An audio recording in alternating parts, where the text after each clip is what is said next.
Hi, ഞാൻ Subin V R. Real estate ഇടപാടുകൾ നടത്തുന്ന ആളുകൾ ഒരുപാട് അബദ്ധങ്ങൾ ചെയ്ത് കാണാറുണ്ട്. ഭൂമി വാങ്ങിക്കുമ്പോൾ അല്ലെങ്കിൽ ഫ്ലാറ്റ് വീട് വാങ്ങിക്കുമ്പോൾ അല്ലെങ്കിൽ വിൽക്കുമ്പോൾ എന്തൊക്കെയാണ് നമ്മൾ ശ്രദ്ധിക്കേണ്ടത്? എങ്ങനെയാണ് അതിന്റെ ടാക്സ് വരുന്നത്? എത്ര രൂപ നിങ്ങൾക്ക് ഇൻകം ടാക്സ് ആയിട്ട് അടയ്ക്കേണ്ടതായിട്ട് വരും? നമുക്ക് എന്തെങ്കിലും ഇൻവെസ്റ്റ്മെന്റുകൾ വഴി ഈ ടാക്സ് നമുക്ക് ഒഴിവാക്കാനായിട്ട് സാധിക്കുമോ? അങ്ങനെ റിയൽ എസ്റ്റേറ്റ് ഇടപാടുമായി ബന്ധപ്പെട്ട A to Z കാര്യങ്ങളാണ് നമ്മളുടെ ഇന്നത്തെ വീഡിയോയിൽ ഉൾക്കൊള്ളിച്ചിരിക്കുന്നത്. മാത്രവുമല്ല, ഈ റിയൽ എസ്റ്റേറ്റ് ഇടപാടുകൾ ഇൻകം ടാക്സിൽ നിന്ന് നോട്ടീസ് വരാനുള്ള വളരെ സാധ്യതയുള്ള ഒരു കാര്യം കൂടിയാണ്. അപ്പോൾ നിങ്ങൾ റിയൽ എസ്റ്റേറ്റുമായിട്ട് ബന്ധപ്പെട്ട് നിൽക്കുന്ന ഒരാളാണെന്നുണ്ടെങ്കിൽ വീഡിയോ മുഴുവൻ കണ്ടു നോക്കുക. വാട്സപ്പ് വഴിയും കമന്റ്സ് വഴിയും ഒരുപാട് സംശയങ്ങൾ റിയൽ എസ്റ്റേറ്റുമായിട്ട് നമ്മൾക്ക് ലഭിച്ചിട്ടുണ്ട്. അപ്പോൾ നമ്മളൊരു ക്വസ്റ്റ്യൻ ആൻസർ സെഷൻ ആയിട്ടാണ് ഈ വീഡിയോ ചെയ്യുന്നത്. നമ്മളുടെ മുൻപത്തെ ക്വസ്റ്റ്യൻ ആൻസർ സെഷൻ വീഡിയോ പോലെ തന്നെ ക്വസ്റ്റ്യൻസ് ഏതാണ് എന്ന് ഡിസ്ക്രിപ്ഷനിൽ ലിസ്റ്റ് ചെയ്തിട്ടുണ്ട്. നിങ്ങൾക്ക് നിങ്ങളുടെ കറസ്പോണ്ടിങ് ക്വസ്റ്റ്യൻസിൽ നിങ്ങൾ ക്ലിക്ക് ചെയ്ത് കഴിഞ്ഞാൽ ഡയറക്ട്ലി നിങ്ങൾ ആ ക്വസ്റ്റ്യനിലേക്ക് പോകാവുന്നതാണ്. വീഡിയോയിലേക്ക് കടക്കുന്നതിന് മുൻപ് ഇൻകം ടാക്സുകാർ എങ്ങനെയാണ് നിങ്ങളെ കുറിച്ച് അറിയുന്നത്, അല്ലെങ്കിൽ നിങ്ങൾക്കൊരു ഇൻകം ടാക്സ് വരാനുള്ള സാധ്യതകൾ എന്തൊക്കെയാണ് എന്നതിനെ കുറിച്ച് നമ്മൾ 2 വീഡിയോകൾ ചെയ്തിട്ടുണ്ട്. നിങ്ങൾ അത് കണ്ടിട്ടില്ലെങ്കിൽ ആ വീഡിയോ കൂടി ഒന്ന് കണ്ടു നോക്കുക. 11 കാര്യങ്ങളാണ് നമ്മൾ ഇന്ന് ഡിസ്കസ് ചെയ്യുന്നത്. റിയൽ എസ്റ്റേറ്റ് ഇടപാടുകൾ നടത്തുമ്പോൾ എന്തെല്ലാം ശ്രദ്ധിക്കണം? പാരമ്പര്യമായി കിട്ടിയ ഭൂമി, വീട് വിറ്റാൽ ഇൻകം ടാക്സ് കൊടുക്കണോ? റിയൽ എസ്റ്റേറ്റ് ഇടപാടിലെ ആദായ നികുതി ബാധ്യത എന്താണ്, എത്രയാണ്? റിയൽ എസ്റ്റേറ്റ് ഇടപാടിലെ നികുതി ബാധ്യത എങ്ങനെ ഒഴിവാക്കാം? കോസ്റ്റ് ഇൻഫ്ലേഷൻ ഇൻഡെക്സ് എന്താണ്? കൊമേഴ്സ്യൽ ബിൽഡിംഗ് പണിതാൽ ടാക്സ് ലാഭിക്കാമോ? ബോണ്ടിൽ നിക്ഷേപിക്കുന്നതാണോ അതോ ടാക്സ് അടയ്ക്കുന്നതാണോ ലാഭകരം? റിയൽ എസ്റ്റേറ്റ് ഇടപാടിൽ വില കുറച്ച് കാണിക്കുന്ന കള്ളപ്പണം ഇടപാടിന്റെ അപകടം എന്താണ്? എന്തുകൊണ്ട് ചെയ്യരുത്? കൃഷിഭൂമി വിറ്റാൽ ടാക്സ് അടയ്ക്കേണ്ടി വരുമോ? റിയൽ എസ്റ്റേറ്റ് ഇടപാടിൽ ഇൻകം ടാക്സ് നോട്ടീസ് വരാനുള്ള സാധ്യതകൾ എന്തൊക്കെയാണ്? 1% TDS പിടിച്ചത് തിരിച്ചു ലഭിക്കുമോ?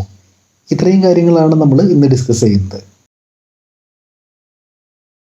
നമ്മളുടെ ഒന്നാമത്തെ ചോദ്യം, റിയൽ എസ്റ്റേറ്റ് ഇടപാടുകൾ നടത്തുമ്പോൾ നമ്മൾ എന്തൊക്കെയാണ് ശ്രദ്ധിക്കേണ്ടത്?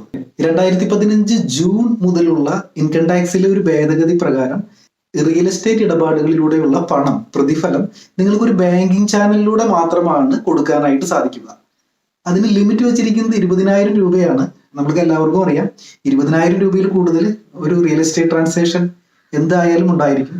നമ്മളിവിടെ നടക്കുന്ന 99.99% റിയൽ എസ്റ്റേറ്റ് ഇടപാടുകളും 20,000 രൂപയിൽ കൂടുതലായിരിക്കും. അപ്പോൾ 100% നിങ്ങൾ നിങ്ങളുടെ ഇടപാടുകൾ ബാങ്കിങ് ചാനലിലൂടെ നടത്താനായിട്ട് ശ്രമിക്കണം. നമ്മളിവിടെ പ്രത്യേകിച്ച് പറയാനായിട്ട് കാരണം, പലർക്കും ഇൻകം ടാക്സിൽ നിന്ന് നോട്ടീസ് വന്ന് നമ്മൾ ആ ഡോക്യുമെന്റ്, ആധാരം ഇൻകം ടാക്സ് ഓഫീസിൽ പ്രൊഡ്യൂസ് ചെയ്യാനായിട്ട് പറയുമ്പോൾ പല ആധാരങ്ങളിലും വളരെ പച്ച മലയാളത്തിൽ എഴുതി വെച്ചിട്ടുണ്ടായിരിക്കാം പ്രതിഫലം പണമായി കൈപ്പറ്റി എന്നുള്ളത്. അപ്പോൾ എന്താണ് ഇതിന്റെ കോൺസിക്വൻസസ്? ആ ഡോക്യുമെന്റ് നിങ്ങൾ എക്സിക്യൂട്ട് ചെയ്തത് 2015 ജൂണിന് ശേഷമാണ് എന്നുണ്ടെങ്കിൽ ഇൻകം ടാക്സ് ഡിപ്പാർട്ട്മെന്റിന് നിങ്ങളിൽ നിന്ന് ഈക്വൽ എമൗണ്ട് പെനാൽറ്റി ഈടാക്കാനുള്ള അധികാരമുണ്ട്. ഉദാഹരണത്തിന് 30 ലക്ഷം രൂപയാണ് നിങ്ങളുടെ ഡോക്യുമെന്റിൽ നിങ്ങൾ കാണിച്ചിരിക്കുന്നത്, അത് പണമായി കൈപ്പറ്റി എന്നാണ് കാണിച്ചിരിക്കുന്നതെങ്കിൽ 30 ലക്ഷം രൂപ തന്നെ ഇൻകം ടാക്സ് ഡിപ്പാർട്ട്മെന്റിന് നിങ്ങളുടെ കയ്യിൽ നിന്നും പിഴയായി ഈടാക്കാനായിട്ട് സാധിക്കും. അപ്പോൾ പ്രത്യേകം ശ്രദ്ധിക്കേണ്ട കാര്യം, നിങ്ങളുടെ എല്ലാ ഇടപാടുകളും ഒരു ബാങ്കിങ് ചാനലിലൂടെ ചെക്കായോ DD ആയോ NEFT, RTGS, IMPS ഇങ്ങനെയുള്ള ഒരു ബാങ്കിങ് ചാനലിലൂടെ മാത്രം നടത്താനായിട്ട് ശ്രദ്ധിക്കുക. മറ്റൊരു കാര്യമുള്ളത്, പല റിയൽ എസ്റ്റേറ്റ് ഇടപാടുകളിലും കമ്മീഷൻ ഉണ്ടായിരിക്കും. ബയേഴ്സ് എൻഡിലും സെല്ലേഴ്സ് എൻഡിലും കമ്മീഷൻ ഉണ്ടായിരിക്കും. അപ്പോൾ നിങ്ങളൊരു പ്രോപ്പർട്ടി വാങ്ങുകയാണ് അല്ലെങ്കിൽ വിൽക്കുകയാണെന്നുണ്ടെങ്കിൽ കമ്മീഷൻ കൊടുത്തിട്ടുണ്ടെങ്കിൽ ആ കമ്മീഷനും നിങ്ങൾ ബാങ്കിങ് ചാനലിലൂടെ മാത്രം കൊടുക്കാനായിട്ട് ശ്രദ്ധിക്കുക. കാരണം നിങ്ങൾക്കത് സബ്സിക്വന്റ്ലി നിങ്ങൾക്കത് പ്രൂവ് ചെയ്യണമെന്നുണ്ടെങ്കിൽ നിങ്ങൾക്കത് ബാങ്കിങ് ചാനലിലൂടെ കൊടുക്കുന്നതായിരിക്കും നല്ലത്. മാത്രവുമല്ല, ഈ കമ്മീഷൻ നമ്മളുടെ കോസ്റ്റിന്റെ കൂടെ, അതായത് നിങ്ങൾ ബൈ ചെയ്യുകയാണെന്നുണ്ടെങ്കിൽ ഈ കമ്മീഷൻ നിങ്ങളുടെ കോസ്റ്റ് ആയിട്ട് കൺസിഡർ ചെയ്യാനായിട്ട് സാധിക്കും.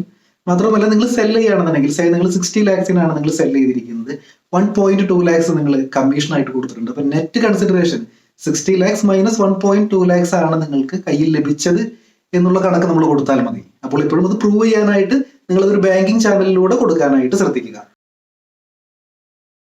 പാരമ്പര്യമായിട്ട് കിട്ടിയിട്ടുള്ള ഭൂമി വിറ്റ് കഴിഞ്ഞ് കഴിഞ്ഞാൽ ഇൻകം ടാക്സ് കൊടുക്കണോ എന്നുള്ളത് പലരും ചോദിക്കാറുള്ള ചോദ്യമാണ്.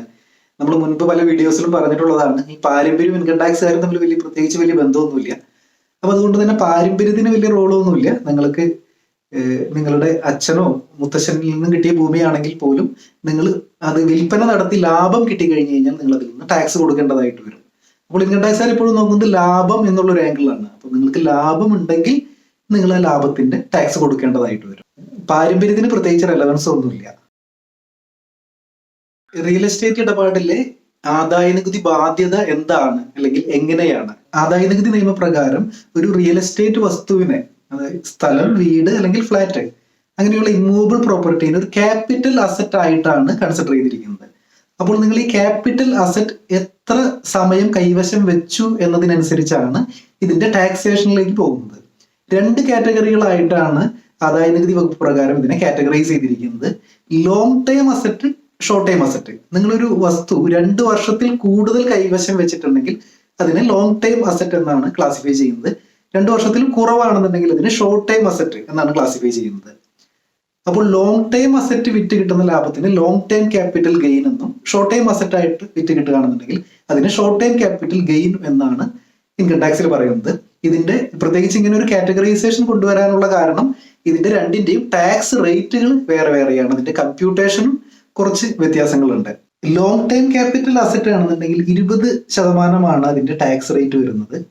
ദെൻ അതിൽ മറ്റൊരു കാര്യമുള്ളത്, chapter 6A deductions long time capital ഗെയിനോട് കൂടി നിങ്ങൾക്ക് കീഴായിട്ട് എടുക്കാനായിട്ട് സാധിക്കില്ല. ഉദാഹരണത്തിന് നിങ്ങളുടെ tuition fees, life insurance premium, ഇതൊന്നും നിങ്ങൾക്ക് കുറയ്ക്കാനായിട്ട് സാധിക്കില്ല. കാരണം ഓൾറെഡി ഒരു റെഡ്യൂസ്ഡ് റേറ്റ് ആയിട്ടുള്ള 20%-ലാണ് ഇത് ടാക്സ് ചെയ്യുന്നത്.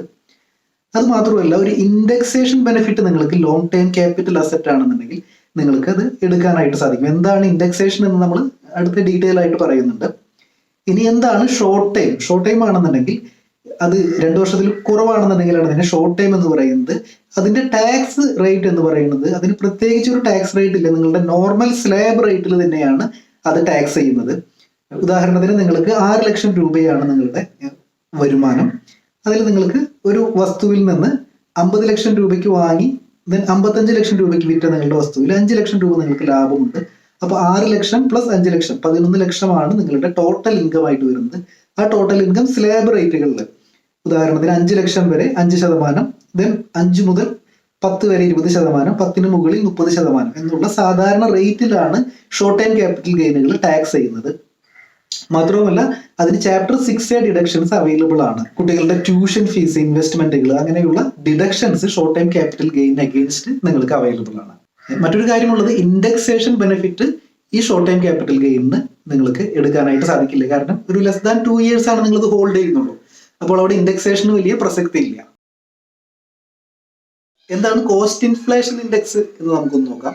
നമ്മൾ ഈ കാണുന്ന ടേബിളാണ് cost inflation index number. 2001-2 financial year മുതലാണ് ഇത് സ്റ്റാർട്ട് ചെയ്തിരിക്കുന്നത്. അപ്പോൾ ഒന്ന് സ്റ്റാർട്ട് ചെയ്യുമ്പോൾ 100 ആണ് ഇതിൻ്റെ ബേസ് ആയിട്ടുള്ള അടിസ്ഥാന വില ഇട്ടിരിക്കുന്നത്. ഇപ്പോഴത്തെ 2020-21 ഇപ്പോൾ 301 എന്ന നമ്പറിലാണ് എത്തി നിൽക്കുന്നത്. അപ്പോൾ ഇത് മനസ്സിലാക്കേണ്ടത്, 100-ൽ നിന്ന് ഇത് ഓരോ വർഷം കഴിയുന്തോറും കൂടി വരികയാണ്. കോസ്റ്റ് ഓഫ് ലിവിങ് ഇൻഡെക്സ് പോലെ തന്നെ പതുക്കെ ഇത് കൂടി വരികയാണ്. അപ്പോൾ 2001-2 100 രൂപയുള്ള ഒരു വസ്തുവിന് 2020-21 301 രൂപ ഉണ്ടായിരിക്കും എന്നാണ് ഇതിൻ്റെ ഒരു അസംഷൻ. അപ്പോൾ ഉദാഹരണത്തിന് 2001-2 നിങ്ങൾ 1 ലക്ഷം രൂപയുള്ള ഒരു വസ്തു വാങ്ങിച്ചിട്ടുണ്ടെങ്കിൽ 2020-21 3,10,000 രൂപ അതിനുണ്ടായിരിക്കും എന്നാണ് ഈ ഇൻഡെക്സേഷൻ ടേബിൾ പ്രകാരം അസ്യൂം ചെയ്യുന്നത്. അപ്പോൾ 3,10,000 രൂപയ്ക്ക് നിങ്ങൾ വിൽക്കുകയാണെന്നുണ്ടെങ്കിൽ അതിന് ടാക്സ് വരില്ല. അതിൽ കൂടുതൽ പൈസയ്ക്ക് വിറ്റാലാണ് ടാക്സ് വരുന്നത്. ലോങ് ടൈം ക്യാപിറ്റൽ ഗെയിൻ ആണെന്നുണ്ടെങ്കിൽ 2001 മുതലുള്ള ഒരു ഇൻഡെക്സേഷൻ ടേബിൾ നമുക്ക് അവൈലബിൾ ആണ്. ഇൻഡെക്സേഷൻ്റെ ഭാഗത്തിൽ നമുക്കത് ഡീറ്റെയിൽ ആയിട്ട് നമ്മൾ പറയുന്നുണ്ട്. അപ്പോൾ 2001 മുൻപുള്ള ഒരു പ്രോപ്പർട്ടി ആണെന്നുണ്ടെങ്കിൽ 2001 ഫെയർ മാർക്കറ്റ് വാല്യൂ എന്താണ്, 2001 ഫെയർ മാർക്കറ്റ് വാല്യൂ നമ്മൾക്ക് എടുക്കാനായിട്ട് സാധിക്കും. സേ നിങ്ങളുടെ 2001 നിങ്ങൾ പ്രോപ്പർട്ടി വാങ്ങിച്ചിരിക്കുന്നത് അല്ലെങ്കിൽ നിങ്ങൾക്ക് പാരമ്പര്യമായിട്ട് പ്രോപ്പർട്ടി ലഭിച്ചിരിക്കുന്നത് 2001 മുമ്പാണ്. അങ്ങനെയാണെന്നുണ്ടെങ്കിൽ 2001 ഫെയർ മാർക്കറ്റ് വാല്യൂ, ഉദാഹരണത്തിന് നിങ്ങൾക്ക് അറിയാം നിങ്ങൾക്ക് 10 സെന്റ് സ്ഥലമാണുള്ളത്, അതിന്റെ 2001 fair market value say 5 lakhs rupees ആണ്. അങ്ങനെയാണെന്നുണ്ടെങ്കിൽ ആ 5 lakhs rupees നമ്മൾ ഇൻഡെക്സ് ചെയ്യാനായിട്ട് നമ്മൾ എടുക്കേണ്ടതായിട്ടുള്ളൂ. മറ്റു കേസുകളിൽ നിങ്ങൾ എന്നാണോ 2001 ശേഷമുള്ള പ്രോപ്പർട്ടി പർച്ചേസ് ആണെന്നുണ്ടെങ്കിൽ നിങ്ങൾക്ക് ആ ഡോക്യുമെന്റിൽ കാണിക്കുന്ന വാല്യൂ തന്നെ എടുക്കാനായിട്ട് സാധിക്കും. സബ്സിക്വന്റ്ലി നിങ്ങൾ എന്തെങ്കിലും ഇംപ്രൂവ്മെന്റ്സ് അതിൽ വരുത്തിയിട്ടുണ്ടെങ്കിൽ, ഉദാഹരണത്തിന് നിങ്ങളൊരു ലാൻഡ് നിങ്ങൾ മുൻപ് വാങ്ങിച്ചിട്ടുണ്ടായിരുന്നു, 2001 മുമ്പേ നിങ്ങളുടെ കയ്യിൽ ലാൻഡ് ഉണ്ട്, അപ്പോൾ 2001 ഫെയർ മാർക്കറ്റ് വാല്യൂ നിങ്ങൾക്ക് എടുക്കാം. നിങ്ങൾ 2008 നിങ്ങളൊരു വീട് കൺസ്ട്രക്ട് ചെയ്തിട്ടുണ്ട്, അപ്പോൾ നിങ്ങൾക്ക് ആ വീടിന്റെ കൺസ്ട്രക്ഷൻ കോസ്റ്റ് നിങ്ങൾക്ക് 2008 കാണിച്ച് അതിന്റെ ഇൻഡെക്സേഷൻ 2008 മുതലുള്ള ഇൻഡെക്സേഷൻ ബെനിഫിറ്റ് കിട്ടും. നിങ്ങളൊരു ഫെൻസിങ് ചെയ്തിട്ടുണ്ട്, അല്ലെങ്കിൽ നിങ്ങൾ ലാൻഡ് ഫില്ല് ചെയ്തിട്ടുണ്ട്, ലെവൽ ചെയ്തിട്ടുണ്ട്, അങ്ങനെയുള്ള എക്സ്പെൻസുകൾ, നിങ്ങൾ എന്ത് ഇൻവെസ്റ്റ്മെന്റുകൾ ലാൻഡിൽ നടത്തിയിട്ടുണ്ടോ അതൊക്കെ നിങ്ങൾക്ക് കൺസിഡർ ചെയ്യാനായിട്ട് സാധിക്കും. ക്യാപിറ്റൽ ഗെയിൻ പർപ്പസിന് വേണ്ടിയിട്ട് നിങ്ങൾക്ക് കൺസിഡർ ചെയ്യാനായിട്ട് സാധിക്കും. റിയൽ എസ്റ്റേറ്റ് ഇടപാടുകളിൽ നികുതി ബാധ്യത നിങ്ങൾക്ക് എങ്ങനെ ഒഴിവാക്കാനായിട്ട് സാധിക്കും? റിയൽ എസ്റ്റേറ്റ് ഇടപാടുകളിൽ നിന്നും കിട്ടുന്ന ലാഭം, ക്യാപിറ്റൽ ഗെയിനെ, നിങ്ങൾക്കത് ലോങ് ടേം ക്യാപിറ്റൽ ഗെയിൻ ആണ് എന്നുണ്ടെങ്കിൽ നിങ്ങൾക്കതിന് ഒഴിവാക്കാനായിട്ട് ചില ഇൻവെസ്റ്റ്മെന്റുകൾ നടത്തി നിങ്ങൾക്കത് ഒഴിവാക്കാനായിട്ട് സാധിക്കും. 2 മെത്തേഡുകളാണ് അതിലുള്ളത്. ഒന്നുകിൽ നിങ്ങൾ ഒരു ഹൗസ് പ്രോപ്പർട്ടി കൺസ്ട്രക്ട് ചെയ്തിരിക്കണം, അല്ലെങ്കിൽ ഒരു ഹൗസ് പ്രോപ്പർട്ടി നിങ്ങൾ പർച്ചേസ് ചെയ്തിട്ടുണ്ടായിരിക്കണം. മറ്റൊരു മെത്തേഡ് ഉള്ളത് ഇൻവെസ്റ്റ്മെന്റ് ഇൻ ബോണ്ട്സുകളാണ്. നിങ്ങൾക്ക് നാഷണൽ ഹൈവേയുടെ അല്ലെങ്കിൽ റൂറൽ ഇലക്ട്രിഫിക്കേഷൻ ബോണ്ടുകളുണ്ട്, നിങ്ങൾക്ക് അതിൽ നിക്ഷേപിച്ചുകൊണ്ട് നിങ്ങളുടെ ലോങ് ടൈം ക്യാപിറ്റൽ ഗെയിനിൽ നിന്ന് ഒഴിവാകാനായിട്ട് സാധിക്കും. ഇതിൽ പ്രത്യേകം ശ്രദ്ധിക്കേണ്ട ഒരു കാര്യം, നിങ്ങൾ ഏത് അസറ്റാണ് സെയിൽ ചെയ്യുന്നത് എന്നതിനനുസരിച്ചിട്ട് ഇതിന്റെ കാൽക്കുലേഷനിൽ ചെറിയൊരു വ്യത്യാസം വരാനുള്ള സാധ്യതയുണ്ട്. നിങ്ങൾ സെല് ചെയ്തിരിക്കുന്നത് ഒരു ഹൗസ് പ്രോപ്പർട്ടി ആണ് എന്നുണ്ടെങ്കിൽ അതിന്റെ ക്യാപിറ്റൽ ഗെയിൻ എക്സംഷൻ കാൽക്കുലേഷൻ കുറച്ച് വ്യത്യാസമുണ്ട്. നിങ്ങൾ സെല് ചെയ്തിരിക്കുന്നത് ഒരു ലാൻഡ് ആണ്, അല്ലെങ്കിൽ ഒരു കൊമേഴ്സ്യൽ ബിൽഡിംഗ് ആണ്, അങ്ങനെയാണെന്നുണ്ടെങ്കിൽ ക്യാപിറ്റൽ ഗെയിൻ എക്സംഷനിൽ ചില വ്യത്യാസങ്ങളുണ്ട്. എങ്ങനെയാണ് അതിന്റെ ടാക്സ് വരുന്നത്, എങ്ങനെ അത് ഒരു ഇൻവെസ്റ്റ്മെന്റിലൂടെ നിങ്ങൾക്ക് അത് ഒഴിവാക്കാനായിട്ട് സാധിക്കാം എന്നൊന്നും നമുക്ക് നോക്കാം. നിങ്ങൾ 2010 മാർച്ചിൽ വാങ്ങിച്ച പ്രോപ്പർട്ടിയാണ്, നിങ്ങൾ 2020 മാർച്ചിലാണ് നിങ്ങളത് വിൽക്കുന്നത്. എങ്ങനെയാണ് അതിന്റെ ടാക്സ് കമ്പ്യൂട്ടേഷൻ, എങ്ങനെയാണ് അതിൽ ടാക്സ് വരുന്നത് എന്ന് നമുക്കൊന്ന് നോക്കാം. സെയിൽ കൺസിഡറേഷൻ ആയിട്ട് നിങ്ങൾക്ക് ലഭിച്ചിരിക്കുന്നത് 70 ലക്ഷം രൂപയാണ്. നിങ്ങൾ ബ്രോക്കറേജ് ആയിട്ട് 1,40,000 രൂപ കൊടുത്തിട്ടുണ്ട്. അപ്പൊ നെറ്റ് കൺസിഡറേഷൻ എന്ന് പറയുന്നത് 68,60,000 രൂപയാണ്. 2010 മാർച്ചിലെ നിങ്ങളുടെ കോസ്റ്റ് എന്ന് പറയുന്നത് 25 ലക്ഷം രൂപയാണ്. അപ്പോൾ നമ്മൾ ഇൻഡെക്സേഷൻ ടേബിളിൽ പറഞ്ഞത് പ്രകാരം 2010 കോസ്റ്റ് ഇൻഫ്ലേഷൻ ഇൻഡെക്സ് എന്ന് പറയുന്നത് 148 ആണ്. ദെൻ 2019-20 കോസ്റ്റ് ഇൻഫ്ലേഷൻ ഇൻഡെക്സ് 289 ആണ്. ദെൻ അതിന് ഇൻഡെക്സ് ചെയ്യുമ്പോൾ നമുക്ക് ലഭിക്കുന്നത് 48,81,000 ആണ്. നിങ്ങളുടെ പ്രോഫിറ്റ് എന്ന് പറയുന്നത്, ഇതിൽ നിന്നുള്ള ഒരു ക്യാപിറ്റൽ ഗെയിൻ എന്ന് പറയുന്നത് 68.60 lakhs നിന്ന് 48.81757 ലെസ് ചെയ്തിട്ടുള്ള ക്യാപിറ്റൽ ഗെയിൻ ആയിട്ട് വരുന്നത് 19,78,243 എന്നുള്ളൊരു ഫിഗറാണ് നമ്മൾ വരുന്നത്. നിങ്ങൾ ഇതിൽ പ്രത്യേകിച്ച് ഇൻവെസ്റ്റ്മെന്റ് ഓപ്ഷനുകളിലേക്കൊന്നും പോകുന്നില്ല എങ്കിൽ, അതായത് നിങ്ങളൊരു റെസിഡൻഷ്യൽ ഹൗസ് പ്രോപ്പർട്ടി വാങ്ങിക്കാൻ ഉദ്ദേശിക്കുന്നില്ല, നിങ്ങൾ ബോണ്ടുകളിൽ ഇൻവെസ്റ്റ് ചെയ്യാൻ ഉദ്ദേശിക്കുന്നില്ല, നിങ്ങൾ ടാക്സ് അടയ്ക്കാനാണ് തീരുമാനിക്കുന്നത്, അങ്ങനെയാണെന്നുണ്ടെങ്കിൽ എത്ര രൂപ ടാക്സ് അടയ്ക്കേണ്ടി വരും? നിങ്ങളൊരു റെസിഡന്റ് ആണെന്നുണ്ടെങ്കിൽ നിങ്ങൾക്ക് ബേസിക് എക്സംഷൻ ലിമിറ്റ് ആയിട്ടുള്ള 2.5 ലക്ഷം രൂപ ഇതിൽ നിന്ന് കുറയ്ക്കാനായിട്ട് സാധിക്കും. അപ്പൊ 19.78 lakhs നിന്ന് 2.50 lakhs കുറച്ച് ആ ലഭിക്കുന്ന സംഖ്യയുടെ 20% അതാണ് നിങ്ങൾക്ക് ടാക്സ് ആയി വരുന്നത്. 3.45 lakhs ആണ് ടാക്സ് ആയി വരുന്നത്. ആ ടാക്സ് എമൗണ്ടിൽ 4% സെസ് കൂടി നിങ്ങൾ അടയ്ക്കേണ്ടതായിട്ട് വരും. അപ്പോൾ 3.59475 rupees ആണ് നിങ്ങൾ ടാക്സ് ആയിട്ട് അടയ്ക്കേണ്ടതായിട്ട് വരിക. ഇതിൽ പ്രത്യേകം ശ്രദ്ധിക്കേണ്ട കാര്യം, ചാപ്റ്റർ 6A ഡിഡക്ഷൻസ് ആയിട്ടുള്ള ഇൻഷുറൻസ് അല്ലെങ്കിൽ നിങ്ങളുടെ ട്യൂഷൻ ഫീസ് അതൊന്നും ഇതിൽ നിന്നും ലെസ് ചെയ്യാനായിട്ട് നമുക്ക് സാധിക്കുകയില്ല. അപ്പോൾ നിങ്ങൾ ടാക്സ് അടയ്ക്കാനാണ് തീരുമാനിക്കുന്നതെങ്കിൽ ഇങ്ങനെയാണ് കമ്പ്യൂട്ടേഷൻ വരുന്നത്. നോൺ റെസിഡൻഷ്യൽ ഹൗസ് പ്രോപ്പർട്ടി ആണെങ്കിൽ, റെസിഡൻഷ്യൽ പ്രോപ്പർട്ടി ആണെന്നുണ്ടെങ്കിൽ സെയിം കമ്പ്യൂട്ടേഷൻ തന്നെയാണ് വരുന്നത് ടാക്സബിലിറ്റിയുടെ കാര്യത്തിൽ. മറ്റൊരു എക്സാമ്പിൾ ഉള്ളത്, നിങ്ങളൊരു ടാക്സ് സേവിങ്സിന് പോവുകയാണ്. അതായത് നിങ്ങളൊരു ഹൗസ് പ്രോപ്പർട്ടി കൺസ്ട്രക്ട് ചെയ്യുകയാണ്, അല്ലെങ്കിൽ നിങ്ങളൊരു ഹൗസ് പ്രോപ്പർട്ടി അക്വയർ ചെയ്യുകയാണ്. അങ്ങനെയാണെന്നുണ്ടെങ്കിൽ എങ്ങനെയാണ് നിങ്ങൾക്ക് അതിൽ നിന്നും ഈ കമ്പ്യൂട്ടേഷൻ എങ്ങനെയാണ് ചേഞ്ച് ആവുന്നത് എന്ന് നമുക്കൊന്ന് നോക്കാം. നമ്മളുടെ പ്രീവിയസ് എക്സാമ്പിൾ തന്നെ ക്യാപിറ്റൽ ഗെയിൻ വരെ കാൽക്കുലേഷൻ കറക്റ്റ് തന്നെയാണ്. 19.78 lakhs ആണ് ക്യാപിറ്റൽ ഗെയിൻ ആയിട്ട് വന്നിരിക്കുന്നത്. അപ്പോൾ നിങ്ങൾക്ക് 19,78,000 രൂപയാണ് നിങ്ങൾക്ക് ക്യാപിറ്റൽ ഗെയിൻ വന്നിരിക്കുന്നത്. നിങ്ങളവിടെ സെക്ഷൻ 54 നിങ്ങൾക്ക് ഇൻവെസ്റ്റ് ചെയ്യാനായിട്ട് സാധിക്കും. നിങ്ങൾ മറ്റൊരു ഹൗസ് പ്രോപ്പർട്ടിയിൽ ഇൻവെസ്റ്റ് ചെയ്യുകയാണ്, ഒന്നുകിൽ നിങ്ങൾ പർച്ചേസ് ചെയ്യുന്നു, അല്ലെങ്കിൽ നിങ്ങൾ കൺസ്ട്രക്ട് ചെയ്യുന്നു. അതിനൊരു ടൈം ലിമിറ്റ് ഉണ്ട്. വിത്തിൻ 3 yearsനുള്ളിൽ നിങ്ങൾ കൺസ്ട്രക്ട് ചെയ്യണമെന്നുണ്ട്, വിത്തിൻ 2 yearsനുള്ളിൽ നിങ്ങൾ പർച്ചേസ് ചെയ്യണം, അല്ലെങ്കിൽ നിങ്ങൾ ഈ ട്രാൻസാക്ഷൻ നടക്കുന്നതിന് 1 വർഷം മുമ്പ് പർച്ചേസ് ചെയ്യണം. അങ്ങനെയാണ് അതിന്റെ കണ്ടീഷൻസ് വരുന്നത്. അപ്പോൾ സെക്ഷൻ 54 പ്രകാരം നിങ്ങൾക്ക് 20 lakhs നിങ്ങൾ ഇൻവെസ്റ്റ് ചെയ്താൽ മതി. അങ്ങനെയാണെങ്കിൽ പോലും ഈ കംപ്ലീറ്റ് എമൗണ്ട്, അതായത് എത്രയാണോ ക്യാപിറ്റൽ ഗെയിൻ ആയിട്ട് വന്നിരിക്കുന്നത് ആ ക്യാപിറ്റൽ ഗെയിൻ എമൗണ്ട് കംപ്ലീറ്റ്ലി നിങ്ങൾ ഇൻവെസ്റ്റ് ചെയ്ത് കഴിഞ്ഞാൽ നിങ്ങൾക്ക് ആ എമൗണ്ട് കംപ്ലീറ്റ്ലി എക്സെപ്റ്റ് ചെയ്ത് കിട്ടും. ഉദാഹരണത്തിന് ഇവിടെ 19.78 lakhs ആണ് വന്നിരിക്കുന്നത്. 19.78 lakhs നിങ്ങൾ ഇൻവെസ്റ്റ് ചെയ്താൽ നിങ്ങൾക്ക് കംപ്ലീറ്റ് ക്യാപിറ്റൽ ഗെയിൻ എക്സംഷൻ ആയിട്ട് കിട്ടും. ഇതിന് പകരം നിങ്ങൾ 10 lakhs ആണ് ഇൻവെസ്റ്റ് ചെയ്തിരിക്കുന്നതെങ്കിൽ നിങ്ങൾ ബാലൻസ് വരുന്ന 9,78,000 ആണ് നിങ്ങളുടെ ക്യാപിറ്റൽ ഗെയിൻ ആയിട്ട് വരുന്നത്. ആ എമൗണ്ടിൽ നിങ്ങൾ 20% ടാക്സ് അടയ്ക്കേണ്ടതായിട്ട് വരും. എന്താണ്, നിങ്ങൾ ഒരു നോൺ റെസിഡൻഷ്യൽ ഹൗസ് പ്രോപ്പർട്ടി ആണ് വിൽക്കുന്നത്, നിങ്ങളൊരു ലാൻഡ് ആണ് വിൽക്കുന്നത്, അല്ലെങ്കിൽ നിങ്ങളൊരു കൊമേഴ്സ്യൽ ബിൽഡിംഗ് ആണ് വിൽക്കുന്നത്, അങ്ങനെയാണെന്നുണ്ടെങ്കിൽ എങ്ങനെയാണ് നമ്മൾ ടാക്സ് ഒഴിവാക്കുന്നതിന്റെ കമ്പ്യൂട്ടേഷൻ കുറച്ച് വ്യത്യാസമുണ്ട് എന്ന് നമ്മൾ നേരത്തെ പറഞ്ഞിരുന്നു. അത് എങ്ങനെയാണ് എന്ന് നമുക്ക് നോക്കാം. നമ്മളുടെ ക്യാപിറ്റൽ ഗെയിൻ വരെയുള്ള കമ്പ്യൂട്ടേഷൻസ് സെയിം തന്നെയാണ്. 19.78 lakhs തന്നെയാണ് ക്യാപിറ്റൽ ഗെയിൻ ആയിട്ട് വരുന്നത്.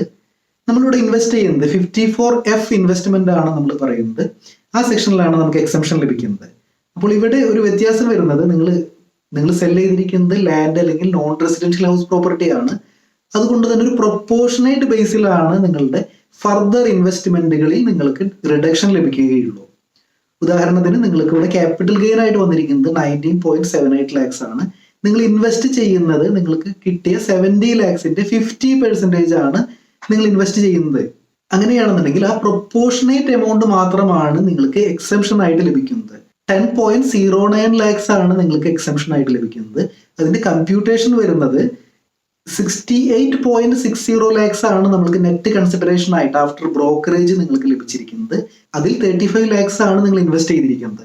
അപ്പോൾ 51.02% ആണ് നിങ്ങൾക്ക് ലഭിച്ച നെറ്റ് കൺസിഡറേഷനിൽ നിങ്ങൾ ഇൻവെസ്റ്റ് ചെയ്തിരിക്കുന്നത്. 35 lakhs എന്ന് പറയുന്നത് 51.02% ആണ്.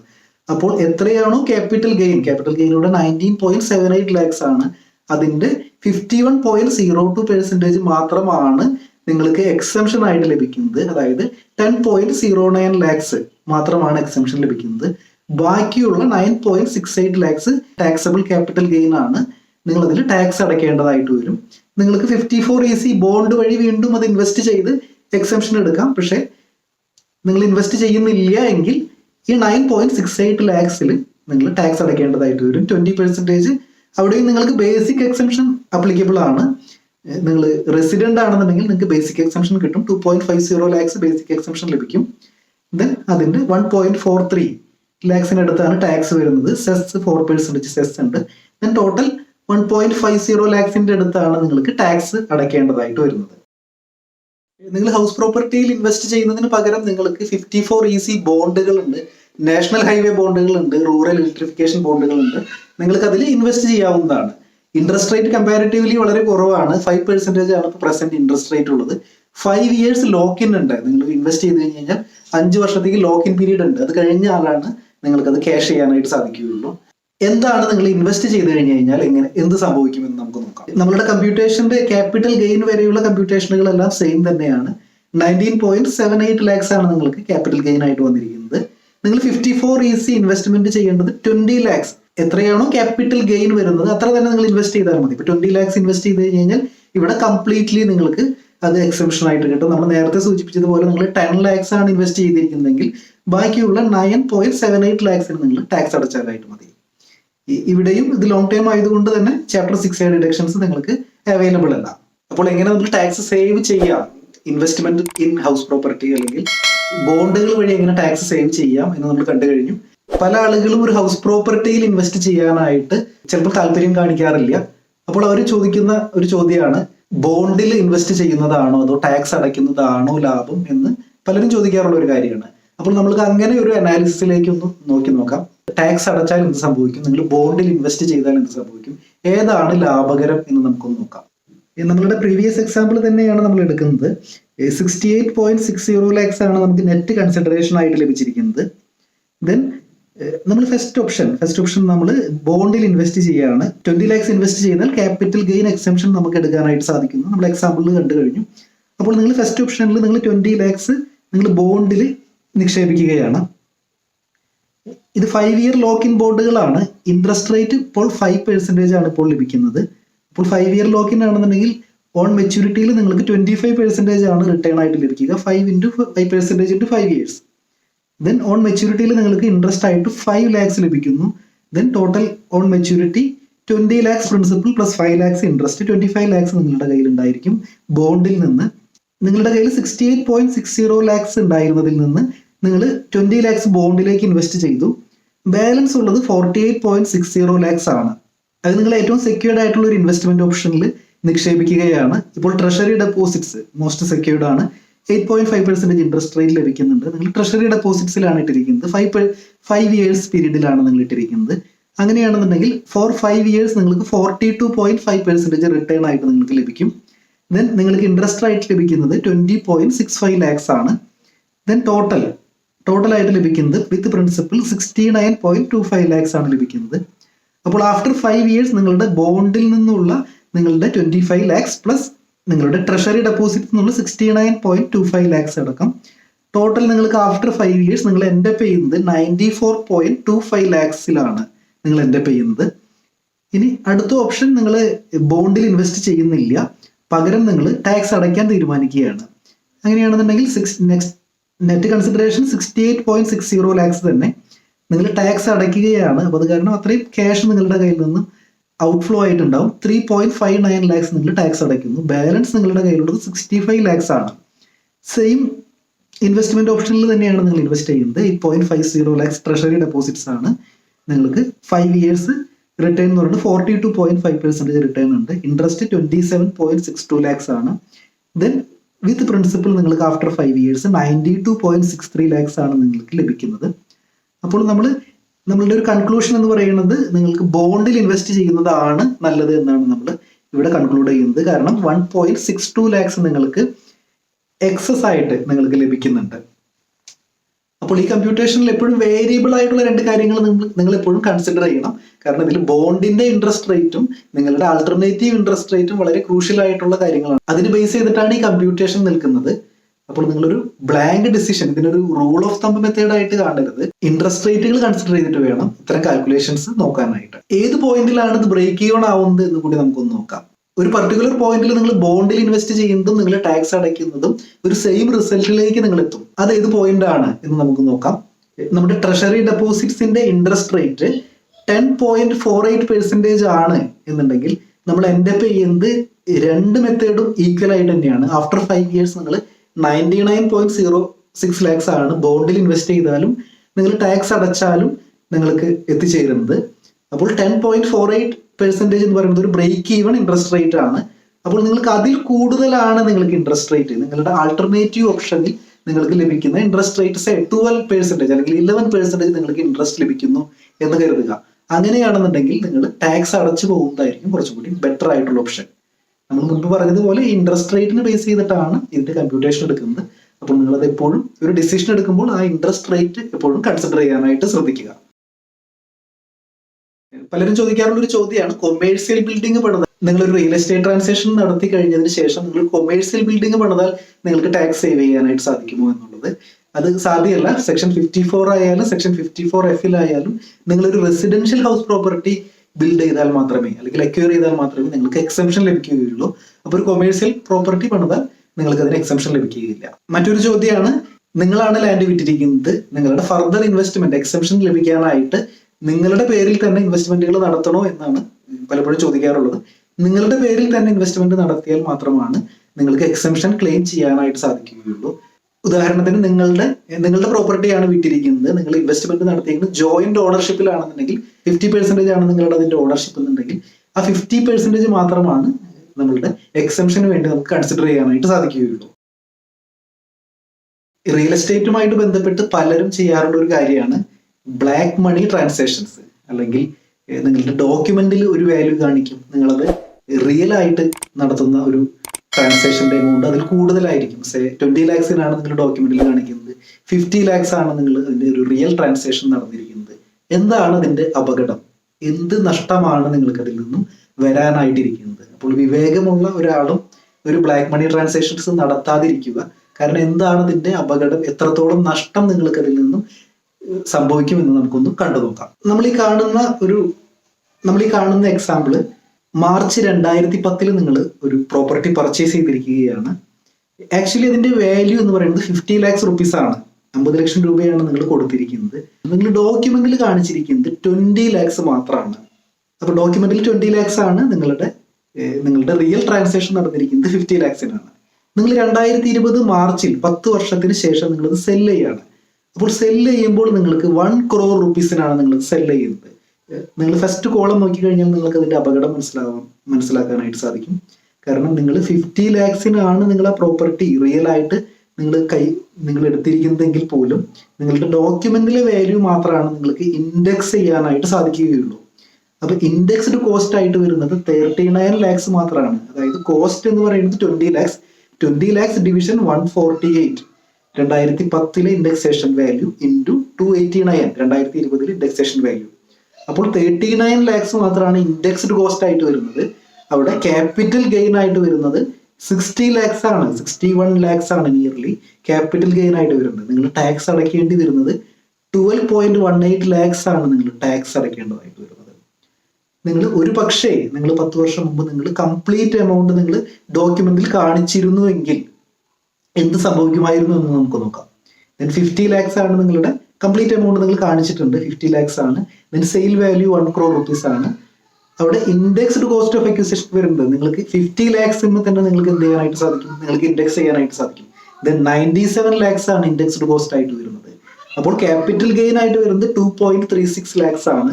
നിങ്ങൾ റെസിഡന്റ് ആണെന്നുണ്ടെങ്കിൽ അത് 2.5 ലാക്സ് വരെ നിങ്ങൾക്ക് എക്സംഷൻ ഉണ്ട്. നിങ്ങൾ 10 പൈസ ടാക്സ് അടയ്ക്കേണ്ടതായിട്ട് അവിടെ വരുന്നില്ല. വലിയൊരു അബദ്ധമാണ് നിങ്ങൾ ചെയ്യുന്നത്. നിങ്ങളൊരു പ്രോപ്പർട്ടി സെയിൽ ചെയ്യുമ്പോഴാണ് നിങ്ങൾക്ക് അതിന്റെ ഒരു ഡിഫക്റ്റ് എന്താണ്, നിങ്ങൾ ചെയ്തു വെച്ച അബദ്ധം എന്താണ് എന്ന് നിങ്ങൾക്ക് മനസ്സിലാവുന്നത് നിങ്ങൾ ആ പ്രോപ്പർട്ടി സെയിൽ ചെയ്യുമ്പോഴാണ്. അപ്പോൾ എപ്പോഴും ഡോക്യുമെന്റിൽ നിങ്ങൾ എത്രയാണോ ട്രാൻസാക്ഷൻ, എന്താണോ അതിന്റെ റിയൽ വാല്യൂ, അത് തന്നെ നിങ്ങൾ ഡോക്യുമെന്റിൽ കൊടുക്കാനായിട്ട് ശ്രദ്ധിക്കുക. കൃഷിഭൂമി വിറ്റാൽ ടാക്സ് കൊടുക്കണോ എന്ന് പലരും ചോദിക്കാറുണ്ട് ചോദ്യമാണ്. പലർക്കും അറിയാത്തൊരു കാര്യം കൂടിയാണ്. അഗ്രികൾച്ചറൽ ലാൻഡ് സെയിൽ ചെയ്ത് കഴിഞ്ഞ് കഴിഞ്ഞാൽ പലപ്പോഴും അതിന് ഇൻകം ടാക്സ് വരാറില്ല. കാരണം ക്യാപിറ്റൽ അസറ്റ് എന്നുള്ള ഒരു ഡെഫിനേഷനിൽ നിന്നാണ് ഇൻകം ടാക്സ് ആക്ട് പ്രകാരം ക്യാപിറ്റൽ അസറ്റ് വിറ്റാലാണ് നമ്മൾക്ക് ക്യാപിറ്റൽ ഗെയിൻ വരുന്നത്. അപ്പോൾ ഇൻകം ടാക്സ് ആക്ട് പ്രകാരം ക്യാപിറ്റൽ അസറ്റിന്റെ ഡെഫിനേഷനിൽ തന്നെ അഗ്രികൾച്ചറൽ ലാൻഡ് വരുന്നില്ല. അതുകൊണ്ട് തന്നെ ഒരു അഗ്രികൾച്ചറൽ ലാൻഡ് ആണ് നിങ്ങൾ വിൽക്കുന്നതെങ്കിൽ പലപ്പോഴും ഇൻകം ടാക്സ് വരാനുള്ള സാധ്യത വളരെ കുറവാണ്. കുറച്ച് കണ്ടീഷൻസ് ഉണ്ട് അതിന്. കൃഷിഭൂമി ഒരു മുനിസിപ്പൽ ഏരിയയിൽ നിന്ന് 2 കിലോമീറ്റേഴ്സ് അല്ലെങ്കിൽ 6 കിലോമീറ്റേഴ്സ് 8 കിലോമീറ്റേഴ്സ് അകലെയായിരിക്കണം. ഒരു particular population, say 10,000 and above population, 1 lakh and above population, അങ്ങനെയുള്ള കുറച്ച് കണ്ടീഷൻസ് വെച്ചിട്ടാണ് ഇത് പറയുന്നത്. അപ്പോൾ ആ കണ്ടീഷൻസ് നിങ്ങൾ സാറ്റിസ്ഫൈ ചെയ്യുകയാണെന്നുണ്ടെങ്കിൽ നിങ്ങളുടെ കൃഷിഭൂമി ഒരു ക്യാപിറ്റൽ അസറ്റ് ആയിട്ട് കണക്കാക്കാനായിട്ട് സാധിക്കില്ല. അതുകൊണ്ട് തന്നെ കൃഷിഭൂമി വിറ്റ് കിട്ടുന്ന പൈസയ്ക്ക് ടാക്സ് അടയ്ക്കേണ്ടി വരാനുള്ള സാധ്യത വളരെ കുറവാണ്. അപ്പോൾ കൃഷിഭൂമിയാണ് എന്ന് പ്രൂവ് ചെയ്യാനായിട്ട് നിങ്ങൾ ചില കാര്യങ്ങൾ നിങ്ങൾ എടുത്തു വെക്കേണ്ടതായിട്ടുണ്ട്. നിങ്ങളുടെ കൃഷി ഓഫീസറുടെ കയ്യിൽ നിന്ന് അത് കൃഷിഭൂമിയാണ് എന്ന് തെളിയിക്കുന്ന നിങ്ങളുടെ സർട്ടിഫിക്കറ്റുകൾ, അല്ലെങ്കിൽ നിങ്ങൾക്ക് ഫ്രീ ഇലക്ട്രിസിറ്റി കണക്ഷൻ ഉണ്ടായിരിക്കാം പലപ്പോഴും കൃഷിഭൂമിയാണെങ്കിൽ. അപ്പോൾ അതിന്റെ റെസീറ്റ്സുകൾ അതൊക്കെ നിങ്ങൾ പ്രിസർവ് ചെയ്ത് വെക്കുന്നത് നന്നായിരിക്കും. ഒരു പക്ഷേ ഒരു സ്ക്രൂട്ടിനിയോ മറ്റോ വരികയാണെന്നുണ്ടെങ്കിൽ നിങ്ങൾക്കത് കൃഷിഭൂമി തന്നെയാണ് എന്ന് നിങ്ങൾക്ക് തെളിയിക്കാനുള്ള എവിഡൻസ് നിങ്ങളുടെ കയ്യിൽ ഉണ്ടായിരിക്കണം. പലരും ചോദിക്കാറുള്ള ചോദ്യമാണ്, റിയൽ എസ്റ്റേറ്റ് ട്രാൻസാക്ഷനിൽ 1% TDS പിടിച്ചിട്ടുണ്ട്, അപ്പൊ അത് തിരിച്ചു കിട്ടുമോ എന്ന് പലരും ചോദിക്കാറുള്ള ഒരു ചോദ്യമാണ്. നമ്മളുടെ റിയൽ എസ്റ്റേറ്റ് ട്രാൻസാക്ഷൻ 50 ലക്ഷം രൂപയിൽ കൂടുതലാണെന്നുണ്ടെങ്കിൽ അതിൽ 1% TDS ഡിഡക്ട് ചെയ്തിട്ടാണ് അതിന്റെ പൈസ സെല്ലർക്ക് ഹാൻഡ് ഓവർ ചെയ്യാറുള്ളൂ. ഉദാഹരണത്തിന് 70 ലാക്സ് ആണ് നിങ്ങളുടെ ട്രാൻസാക്ഷൻ. അപ്പോൾ ബയ്യർ സെല്ലർക്ക് കൊടുക്കുന്നത് 70 ലാക്സിന്റെ 1%, 70,000 കഴിച്ച് ബാക്കിയുള്ള 69.30 ലാക്സ് ആണ് ബയ്യർ സെല്ലർക്ക് ഹാൻഡ് ഓവർ ചെയ്യുന്നത്. ബാക്കി പൈസ 1% ആയിട്ടുള്ള 70,000 റുപ്പീസ് ടാക്സ് അടച്ച് ചലാൻ രജിസ്ട്രാർ ഓഫീസിൽ കൊടുത്താൽ മാത്രമേ ഇതിന്റെ രജിസ്ട്രേഷൻ കംപ്ലീറ്റ് ചെയ്യുള്ളൂ. അപ്പൊ പലരും ചോദിക്കാറുള്ള ഒരു ചോദ്യമാണ് സെല്ലറുടെ സൈഡിൽ നിന്ന് ഈ പണം തിരിച്ചു കിട്ടുമോ എന്നുള്ളത്. ഇതൊരു അഡ്വാൻസ് ടാക്സ് ആയിട്ടാണ് ഈ പൈസ അടച്ചിരിക്കുന്നത്. നിങ്ങളൊരു റിയൽ എസ്റ്റേറ്റ് സെൽ ചെയ്തിരിക്കുകയാണ്, ഡെഫിനറ്റ്ലി അവിടെ ഒരു ടാക്സ് ഇംപ്ലിക്കേഷൻ ഉണ്ടാവാനുള്ള സാധ്യതയുണ്ട്. അതുകൊണ്ട് തന്നെ നിങ്ങളുടെ ടാക്സ് അഡ്വാൻസ് ആയിട്ട് അടച്ചു എന്ന് കണ്ടാൽ മതി. ഉദാഹരണത്തിന് ഈ ട്രാൻസാക്ഷനിൽ നിങ്ങൾക്ക് 2 ലക്ഷം രൂപയാണ് നിങ്ങൾക്ക് ടാക്സ് ആയിട്ട് വരുന്നത് എന്ന് കരുതുക. അങ്ങനെയാണെന്നുണ്ടെങ്കിൽ 70,000 റുപ്പീസ് നിങ്ങൾ ഓൾറെഡി അടച്ചിട്ടുണ്ട്. അങ്ങനെയാണെന്നുണ്ടെങ്കിൽ ബാലൻസ് ഉള്ള 1.30 ലാക്സ് നിങ്ങൾ അടയ്ക്കേണ്ടതായിട്ട് വരും. അതല്ല നിങ്ങൾക്ക് 50,000 റുപ്പീസ് മാത്രമാണ് നിങ്ങളുടെ ടാക്സ് ലയബിലിറ്റി എന്നുണ്ടെങ്കിൽ ബാലൻസ് നിങ്ങളുടെ കയ്യിൽ നിന്ന് അധികം പിടിച്ചതായിട്ടുള്ള 20,000 റുപ്പീസ് നിങ്ങൾക്ക് റീഫണ്ട് ആയിട്ട് ലഭിക്കും. റിയൽ എസ്റ്റേറ്റ് ഇടപാട് നടത്തുന്ന ഒരാൾക്ക് ഇൻകം ടാക്സിൽ നിന്ന് നോട്ടീസ് വരാനുള്ള സാധ്യതകൾ എന്തൊക്കെയാണ്? ഇതിൽ 2 കാര്യങ്ങളാണ് പ്രധാനമായിട്ടുള്ളത്. നിങ്ങളൊരു റിയൽ എസ്റ്റേറ്റ് ഇടപാട് 30 ലാക്സ് ആൻഡ് എബോവിന്റെ റിയൽ എസ്റ്റേറ്റ് ഇടപാടുകൾ നിങ്ങൾ നടത്തുകയാണെന്നുണ്ടെങ്കിൽ അതിന്റെ ഒരു ഇൻഫർമേഷൻ നിങ്ങളുടെ സബ് രജിസ്ട്രാർ ഓഫീസിൽ നിന്ന് ഇൻകം ടാക്സ് ഡിപ്പാർട്ട്മെന്റിലേക്ക് ഓൾറെഡി അത് കമ്മ്യൂണിക്കേറ്റ് ചെയ്തിട്ടുണ്ടായിരിക്കാം. മറ്റൊരു കാര്യമുള്ളത്, നമ്മൾ മുൻപ് ഡിസ്കസ് ചെയ്തതുപോലെ എബവ് 50 lakhs ട്രാൻസാക്ഷൻ ആണ് നിങ്ങൾ നടക്കുന്നതെങ്കിൽ അതിൽ 1% TDSന്റെ അപ്ലിക്കബിലിറ്റി ഉണ്ട്. അപ്പോൾ TDS അവിടെ ഡിഡക്ട് ചെയ്തിട്ടുണ്ടായിരിക്കും. അപ്പോൾ ആ സാഹചര്യത്തിലും ഇൻകം ടാക്സിന് ആ ഒരു ട്രാൻസാക്ഷനെ പറ്റിയിട്ടുള്ള ഒരു അറിവുണ്ട്. നിങ്ങൾ NRI ആണെന്നുണ്ടെങ്കിൽ പോലും നിങ്ങളുടെ NRIയുടെ കേസിൽ അവിടെ TDS ഡിഡക്ട് ചെയ്യാനുള്ള സാധ്യതയുണ്ട്. അപ്പോൾ NRI ട്രാൻസാക്ഷൻസും ഇൻകം ടാക്സുകാർ ഓൾറെഡി അവെയർ ആയിരിക്കും. അപ്പോൾ ഈ 3 സാഹചര്യങ്ങളിൽ നിങ്ങൾ ഇൻകം ടാക്സ് റിട്ടേൺ ഫയൽ ചെയ്തിട്ടില്ലെങ്കിൽ അതൊരു നോട്ടീസിലേക്ക് എത്താനോ അല്ലെങ്കിൽ ഇങ്ങനെ ഒരു ഇൻഫർമേഷൻ ഇൻകം ടാക്സിന് ഉള്ളത് കാരണം തന്നെ നിങ്ങൾ റിട്ടേൺ ഫയൽ ചെയ്തിട്ടില്ലെങ്കിൽ ഇങ്ങനെ ഒരു ഇൻഫർമേഷൻ നിങ്ങൾ നടത്തിയതായി കാണുന്നു, നിങ്ങൾ റിട്ടേൺ ഫയൽ ചെയ്തതായിട്ട് കാണുന്നില്ല എന്ന് പറഞ്ഞ് നിങ്ങൾക്ക് ഒരു നോട്ടീസ് വരാനുള്ള സാധ്യത വളരെ കൂടുതലാണ്. അപ്പോൾ നിങ്ങൾ ശ്രദ്ധിക്കേണ്ട ഒരു കാര്യം 30 lakhs എബവ് ഉള്ളൊരു ട്രാൻസാക്ഷൻ നിങ്ങൾ നടത്തിയിട്ടുണ്ടെങ്കിൽ നിങ്ങൾ ഇൻകം ടാക്സ് റിട്ടേൺ ഫയൽ ചെയ്യണോ എന്നുള്ളത് നിങ്ങൾ കാര്യമായിട്ട് ശ്രദ്ധിക്കുക, അല്ലെങ്കിൽ അതൊരു നോട്ടീസിലേക്ക് എത്താനുള്ള സാധ്യത വളരെ കൂടുതലാണ്. അപ്പോൾ ഇത്തരം കാര്യങ്ങളാണ് റിയൽ എസ്റ്റേറ്റ് ഇടപാടുമായി നമുക്ക് ഡിസ്കസ് ചെയ്യാനായിട്ടുള്ളത്. ഇത്തരം കാര്യങ്ങളാണ് നിങ്ങൾ ശ്രദ്ധിക്കേണ്ടതായിട്ടുള്ളത്. വീഡിയോ ഇഷ്ടപ്പെട്ടു എന്ന് കരുതുന്നു.